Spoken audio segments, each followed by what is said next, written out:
সনাতন ধর্মের পরে কি অত্যাচার হলো আর কি অত্যাচার নেমে আসলো সেই ভিডিওটা দেখাবো। কথা না বাড়িয়ে চলেন শুরু করা যাক ভিডিওটা, কারণ শাসকের দাদাগিরি।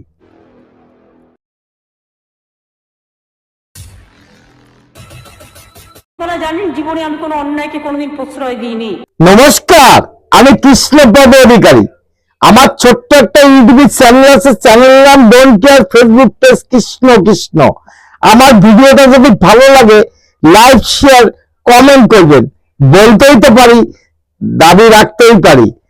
আজকে আপনাদের কাছে যে বিষয় নিয়ে আলোচনা করব সেই বিষয়টা অতি পরিষ্কার। বিষয়টা হলো যে শাসকের দাদাগিরি সকল জায়গায় সকল পরিস্থিতির মধ্যে চলে এবং সব জায়গায় চলে, সেটা নিয়ে আমি কথা বলবো।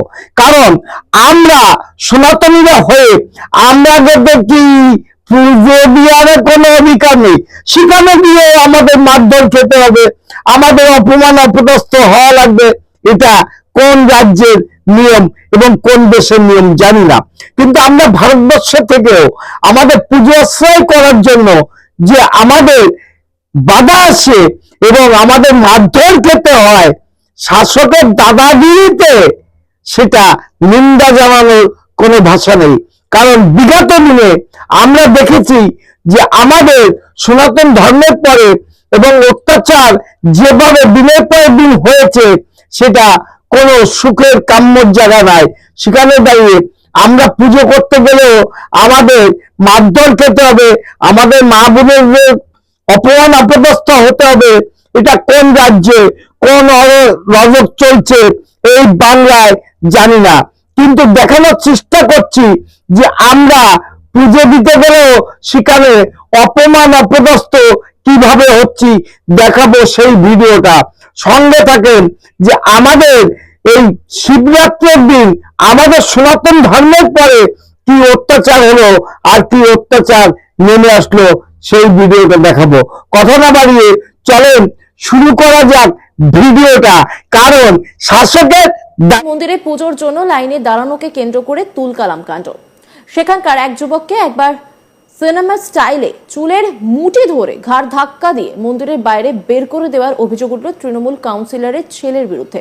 এখানে শেষ নয়, গোটা ঘটনা ভিডিও করার সময় এক যুবতীর কাছ থেকে মোবাইল ছিনিয়ে নেওয়া এবং তাকে হেনস্থা করার অভিযোগ উঠেছে তৃণমূল কাউন্সিলরের বিরুদ্ধেও।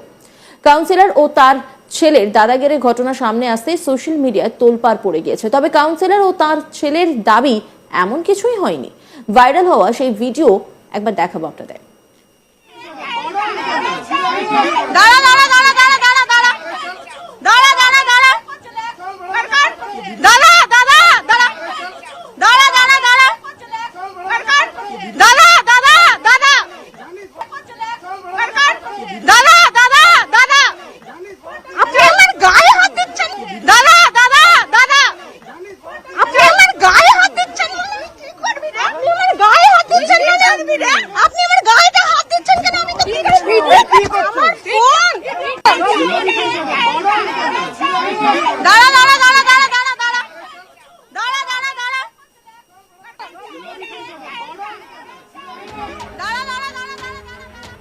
হুগলির কোন্নগরের 12 মন্দির ঘাটে তৃণমূল কাউন্সিলর ও তার ছেলের দাদাগিরির ভিডিও এই মুহূর্তে ভাইরাল।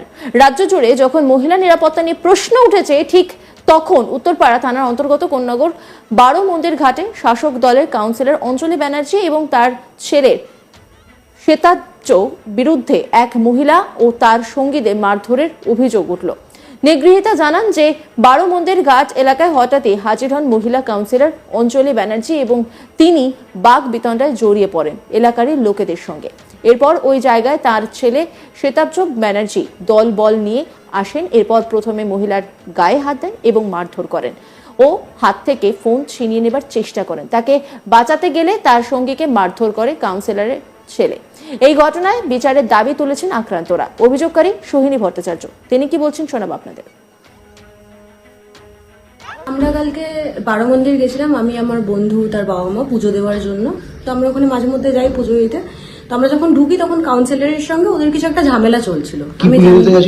শিবরাত্রির পুজো ছিল, আমার বারো মন্দিরে একটা মানত আছে, তো আমি যাই ওখানে পুজো করতে প্রতি সোমবার, এবং কালকেও গেছিলাম। তো ওখানে ঝামেলা চলছিল, তো আমরা জানি না, আমরা ভেতরে ঢুকে যাই, পুজো করে বেরোই, এবং ওখানে দাঁড়িয়ে প্রণাম করছিলাম। তো হঠাৎ করে ওনাদের ঝামেলা হতে হতে যে প্রণাম করছিলাম ওনার সঙ্গে আমার একটা ধাক্কা লাগে, এবং সেখান থেকে উনি হঠাৎ করে এসে আমাকে চার্জ করতে থাকেন, ফোট ফোট রিক্সা থেকে কেন এসেছি সেখানে পুজো দিতে, অকথ্য গালাগাল করে। আমি খালি ওনাকে একটাই প্রশ্ন করি যে আপনি আমার সঙ্গে এরকম বাজে ব্যবহার করছেন কেন, আমি তো পুজো দিতে এসেছি। উনি শোনেন না, উনি ওখানে কন্টিনিউ বাজে ব্যবহার করতে থাকেন, আমার বাবা মাকে তুলে বাজে কথা বলেন। ওখানের যে দর্শনার্থীরা আমার সঙ্গে ভেতরে পুজো দিচ্ছিল তারা এসে ওনাকে আটকায় যে ওনার পুজো দিচ্ছেন, আপনি কেন ওনার সঙ্গে বাজে ব্যবহার করছেন। উনি শোনেন না, এবং উপরন্তু মারধর করতে থাকে। ওনার কাউন্সিলর এবং কাউন্সিলরের ছেলে কিছু ছেলেকে নিয়ে আরো আসে, তারা আমাদেরকে মারধর করতে থাকে, এবং লাস্টে আমরা অপারক হয়ে ভিডিও করতে থাকি। আমি ভিডিও আপনাকে পাঠাবো, সেই ভিডিওতেও আপনি দেখতে পাবেন ওরা কন্টিনিউ আমাদেরকে মারছে, এবং লাস্টে এত বাজে ব্যবহার করে কাউন্সিলরের ছেলে, উনি ভুলেই যান যে আমি একজন মহিলা, এবং উনি এবং ওনার একটা ছেলে মিলে ফোন টানাটানি নিয়ে এরকম অসভ্য আচরণ করেন আমার সঙ্গে, যে ফাইনালি ওখানের কিছু দর্শনার্থী আর কমিটির ছেলে মিলে আমাকে ওখান থেকে রেস্কিউ করে, এবং আমার বন্ধুর যে ফোনটা ছিল সেই ফোনটা ওরা বাজেয়াপ্ত করে, কেড়ে নেয়, বলে কেড়ে নেবো, বেশ করবো, তোরা যা করবি করে নে, তোরা কিছু করতে পারবি আপনি না। তো একজন মহিলা, পুজো দিতে গিয়ে এরকম একটা হেনস্থার শিকার, এর কি ভয় লাগছে এখন আপনার? অবশ্যই ভয় লাগছে, আমি বুঝতে পারছি না আমি কোথায় থাকছি। আমি কালকে জিডি করেছি থানায় গিয়ে, ওখানে অতজন দর্শনার্থী ওনাকে এতবার করে বলছে, উনি শুধুমাত্র আমাকে চিনিস না করে ওনার কাউন্সিলর, যেহেতু উনি একজন কাউন্সিলর, সেই জোর দেখিয়ে যাচ্ছেন, এবং বলে যাচ্ছেন তোরা যা করবি করে নে, কিচ্ছু করতে পারবি না, যা করবি যাকে খুশি বলবি গায়ে, আমি দেখবো কি। আপনি কি চাইছেন এখন? আমি চাইছি অবশ্যই এটার একটা বিচার হোক, কারণ এরকম ভাবে এবার আমি কালকে যখন অত লোকের সামনে বলতে পেরেছি, আমি পরশুদিন রাস্তায় বেরোলে উনি যা খুশি করতে পারেন, এবং বর্তমানে যা ঘটনা ঘটছে আমি সত্যিই খুব ভয়ে আছি। এরকম অভদ্র ব্যবহার, এরকম অভদ্র আচরণ, একজন পুরুষ মানুষ ভুলেই যাচ্ছেন যে একটা মেয়ের সঙ্গে কিরকম ব্যবহার করা উচিত, তার গায়ে হাত, আর অসভ্যতামটা তো চরম, ভাবতে পারবেন না। কে মেরেছে কাউন্সিলরের ছেলে, কাউন্সিলরের ছেলের সঙ্গে আরো 2-3 জন এসেছিল, তারা আমার বন্ধুকে তো মানে সবাই মিলে মেরেছে।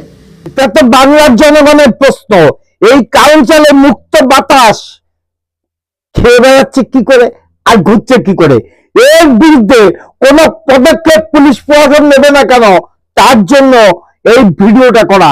কিন্তু আপনি জেনে রাখুন যে আপনি যে মহরত হন না কেন, একটা মহিলার পরে যে অত্যাচার অনাচার করেছেন, একদিন না একদিন আপনার সাজা পাওয়া লাগবে, সেটা এই জগতে হোক আর ওই জগতে হোক। কারণ মহিলা যারা তারা মাতৃ সমতুল্য, সে মায়েদের অপমান আপনি যেভাবে করেছেন সেটা বাংলার জনগণ কোনোভাবে ভালো চোখে নেবে না, এবং কোন জায়গায় আপনার যে বিরুদ্ধে যে ব্যবস্থা নিতে হবে সেটা হয়তো এই জগৎ না এই জগৎ ভুলে যাচ্ছেন সনাতনীরা। একতা হচ্ছে আপনারা যে অত্যাচার অনাচার সনাতনীদের পরে করছেন সেটা ঠিক না। আগামী দিনে এই সনাতনীরা সর্বশেষ কথা বলবে, সাবধান হয়ে যান। নমস্কার, আমার চ্যানেল নাম ডোনকেয়ার, ফেসবুক পেজ কৃষ্ণ কৃষ্ণ। যদি ভিডিওটা ভালো লাগে লাইক শেয়ার কমেন্ট করবেন। যাওয়ার আগে একটা অনুরোধ করব, সনাতনীরা এখন, তা না হলে এই ধরনের অত্যাচারের সম্মুখীন হতে হবে আপনাদের। Madam, when sorry.